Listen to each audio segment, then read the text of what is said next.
Hello and welcome to the first video on our new channel.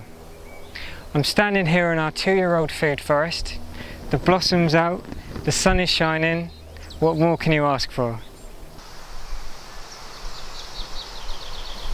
We'd love to invite you to follow us around and take a look at some of the jobs we're doing today.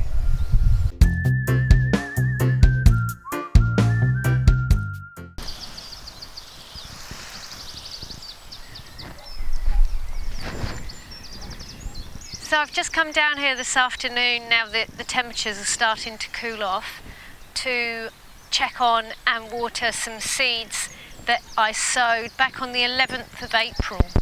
And yeah, really excited to see today we've actually got some really good germination here on the Mizuna. So we've got Mizuna in the middle and then some green salad leaves either side and a little bit of coriander as well. Mizuna is always a strong grower, so it always comes up fast, so I expect that to be ahead of the others, but it's always nice to see it poking its head through. And it's the 20th of April, and I'm actually still pulling parsnips out of the ground. Now they are getting a little bit in desperate need of being used up, but certainly as of last week when I pulled some out, they were still tasting really, really good. Now what I am noticing is that the stems on them are starting to thicken up and look like they're running to seed. So they probably are getting a little bit woodier inside. But like I say, I know the ones we ate last week were just fine, and I think these will roast up just nicely. And as you can see, they come out really quite nice and clean. So this is the other benefit of using the back to Eden method. You'll see I'm not digging them out with any fork. I literally just have a little push around, get the wood chips away from around the necks. Just use my fingers to push away the tops of the parsnip a bit more and then give them a little wiggle and out they come. So just brush them off and I just give those a little hose down and they'll be really nice and clean, ready to take home. Parsnips for dinner tonight maybe.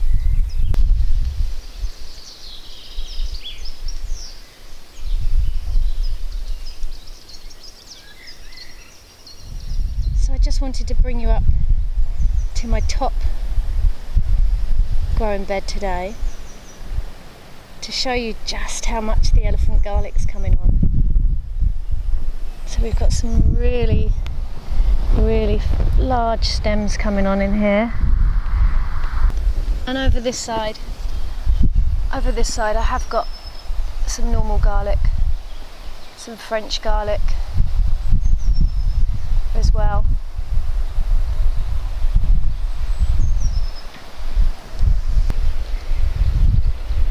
And this globe artichoke is just looking beautiful. These heads are pretty much ready to harvest. I was excited to still be harvesting last year's chard and to take a look at some fruit tree grafts I made last year. I've got some rainbow chard here I planted at the beginning of last year and it's gone through winter absolutely brilliantly.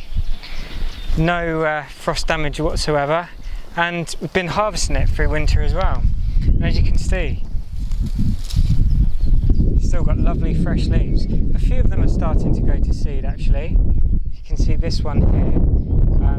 So I'll just be letting the seeds scatter and I'll probably keep some to sow as well for a later planting. Quite a cool little success. Last year I took a cutting from an Asian pear and grafted it onto this wild pear rootstock. And it's taken, which is brilliant. Here's another successful graft I did the previous year. It's a pink lady onto a golden delicious tree. And now, let's take a look at what's going on in the polytunnel. So in here we've got some really quite early tomatoes that I've planted out already. these have been in the ground for about a week now, so we're just seeing how they settle in. And I'm just currently going through and just nipping out all the little side shoots. So they're the extra branches that grow in between a leaf and the main branch, and you just want to take them out so that you don't end up with a really bushy, messy tomato, and you'll end up with one nice, straight, long stem. And so you can see here these little shoots that grow up between the main stem and then an outward leaf. So we just pinch those off and keep the tomato growing nice and straight. Any leaves that aren't looking so good, I'll pinch them out too. And it's best to do this really every few days, because like I say, it's best to take them out when they're as small as possible. I'll just get these little few weed seeds that are coming up in our gap here. We are reluctant to use the black weed membrane unless absolutely necessary for a few years to kill off any perennial weeds underneath. In this case we're having to do that, and I just wanted to share with you a handy little tip if you want to make clean holes in the membrane to plant into without the material all fraying up and it ends up just shredding and fraying everywhere. So check this bad boy out. What we have here, something anyone can make. It's an old baked beans can. You open either end of it, and then I've simply just wired on, if you can see that, just with some old galvanised wire, drilled a few holes through to an old bit of metal I found. And then what I do next is, using one of the weed burners, which I'll show you in a second, you then put that down onto your fabric, hold your burner in, and you get a lovely clean hole. Just get the old flamethrower lit up.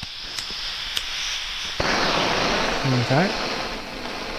Turn that down, we don't want it too ferocious. Then we've got some nice marigolds down here that we're going to be using as companion plants, every other plant for our tomatoes.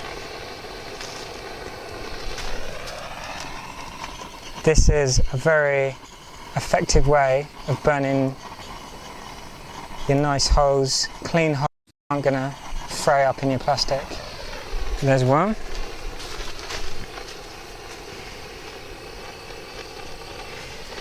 And what I've found when you do this, you actually have to hold the end of the burner outside of the can like this instead of in, because it tends to put it out a bit if you put it down inside the can.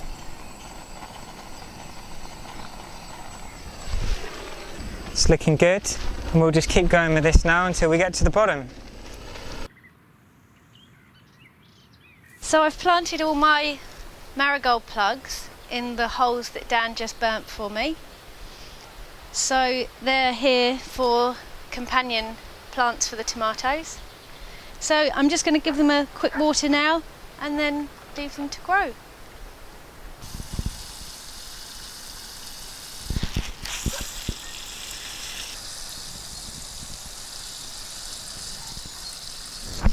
We're going to take these plastic containers away and we'll reuse these for another round of seeds of something that we grow on ourselves.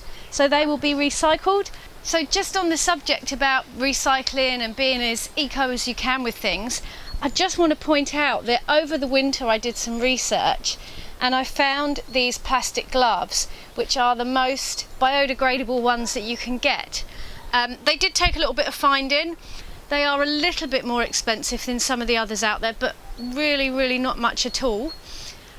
So if you're interested in things like that, I'll pop the link below for the place where I bought these gloves as well. And it's so hot in here, I'm just going to go and get a nice cold drink in a minute and enjoy the last little bit of evening sun.